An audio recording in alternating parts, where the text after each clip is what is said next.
आज मेरे पास एक एंटी फंगल क्रीम है, broad spectrum anti fungal cream है, जिसका हम आज प्रयोग, साइड इफ़ेक्ट्स, इसके कंस्टिट्यूएंट्स, हर चीज़ अब हम डिटेल में इसमें डिस्कस करेंगे। हमारे पास जो है ये क्लोट्राइमाजोल क्रीम इंडियन फार्माकोपिया के अकॉर्डिंग 1% वेट बाई वेट है, broad spectrum antimycotic with fungicidal action है। तो चलिए पहले इसकी शुरुआत कंपोजिशन से करते हैं, इसमें क्या क्या पाया जाता है, क्या क्या कंपोजिशन है।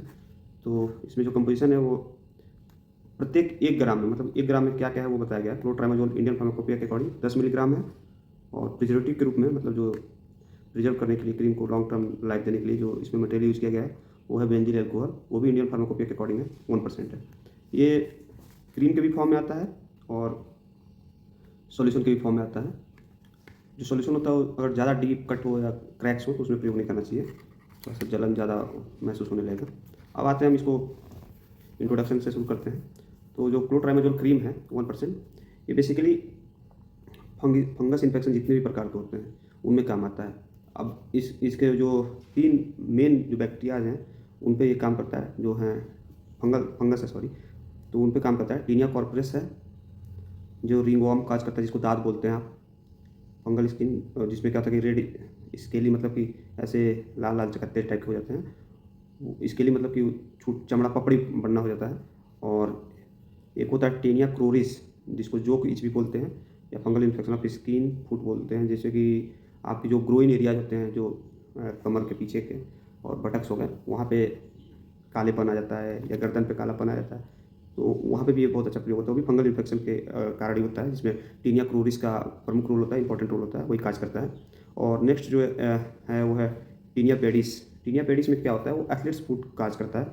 एथलीट्स फुट बोले तो जो हमारे पैर होते हैं, तो उनके पैर की उंगलियों के बीच में इन्फेक्शन हो जाता है, तो वहाँ पे ये बहुत अच्छा काम करता है। अब इसका जो हम क्लास है, मतलब किस क्लास में बिलोंग करता है वो बता रहे हैं, तो उसमें इमिडाजोल की कैटेगरी में आता है प्रमुखता से। और ये जो है जैसे कि मैंने बताया फंगस इन्फेक्शन को रोक देता है। अब हम बताते हैं कि आपको यूज़ कैसे करना, हाउ टू यूज। तो यूज़ करने के लिए यही है कि आपको क्रीम या लिक्विड को जो अप्लाई करना है जहाँ भी स्किन पे, वो दिन में 2 बार यूज़ करना होता है। डॉक्टर आपको यही सजेस्ट करते हैं। अगर आपको कुछ भी ना समझ में आए तो आप अपने डॉक्टर या फार्मासिस्ट से इसके बारे में पूछ सकते हैं कैसे प्रयोग करना है, तो आपको फार्मासिस्ट जो है आपके वो डिटेल में बता देंगे।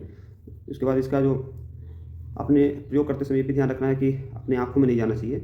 आँखों में अगर चला जाता है तो थोड़ा सा नुकसान, थोड़ा सा क्या बहुत सारा नुकसान हो सकता है, तो आँखों में बहुत बच के यूज़ करना चाहिए कि आँखों में ना जाए। अगला जो होता है कि अगर आप यूज़ करने जा रहे हैं तो यूज़ करने से पहले जो अफेक्टेड एरिया है उसको आप वॉश कर लीजिए थ्रोली, बहुत अच्छे साफ से, फिर उसको सुखा लीजिए और सुखाने के बाद उसमें प्रयोग करें। और उसके बाद क्या होता है कि जैसे अगर लिक्विड फॉर्म में जो यूज़ कर रहे हैं, जैसे मैंने बताया, अगर डीप क्रैक हो तो वहाँ पे आप प्रयोग नहीं कर सकते हैं, ठीक है। अब अगला है कि प्रिकॉशन आपको क्या क्या ध्यान देना है। तो जो अगर आप एलर्जिक हैं, क्लोट्राइमाजोल के एलर्जिक हैं, तो आप इसको प्रयोग नहीं कर सकते हैं। तो यूज़ करने से पहले आप फार्मासिस्ट या डॉक्टर से अपने पूछ सकते हैं। अपने फार्मासिस्ट से आप इसके इंग्रेडिएंट्स के बारे में भी पूछें। हो सकता है कि इसके जो इंग्रेडिएंट्स हैं जितने भी, वो आपके किसी रूप में अगर आपको एलर्जिक हो तो आपको जानकारी मिल जाएगी। या फिर कोई दवा अगर आप ले रहे हो तो उनसे ज़रूर डिस्कस कर लें कि मैं ये दवा ले रहा हूँ, तो शायद उस ड्रग के साथ इसका कोई इंटरेक्शन ना हो, तो उस समय इसको नहीं यूज़ कर सकते हैं, ठीक है। अब अगला जैसे है कि प्रेग्नेंट लेडीज़ हो गई या ब्रेस्ट फीडिंग मदर्स हो गई, या फिर आप प्लान कर रहे हैं प्रेगनेंसी का, तो उस समय इसको या तो अवॉइड करें या तो अपने डॉक्टर से एक बार बात कर लें फिर प्रयोग करें। डाइट में इसमें कोई वो नहीं रहती है, आप रेगुलर डाइट इसके साथ ले सकते हैं और उसी के साथ इसको यूज भी कर सकते हैं। अगर आपने कोई डोज मिस कर दी तो जब भी आपको याद आए तो उस समय इसको प्रयोग कर लीजिए, कोई इतनी बड़ी चिंता का विषय नहीं है। अगला जो साइड इफेक्ट्स इसमें भी हो सकते हैं, ब्लिस्टिंग हो सकता है, मतलब कि फफोले पड़ सकते हैं, रेडनेस हो सकता है, स्वेलिंग हो सकती है और ईचिंग हो सकता है। तो ये बहुत रेयर होता है लेकिन ये भी हो सकता है। इसके कुछ ब्रांड्स भी आते हैं, जैसे लोट्रीमीम आता है, तो वो क्रीम के रूप में भी आता है और सॉल्यूशन के रूप में आता है। कॉम्बिनेशन के रूप में भी इसके एक ब्रांड आते हैं जो अगली वीडियो में हम बना देंगे।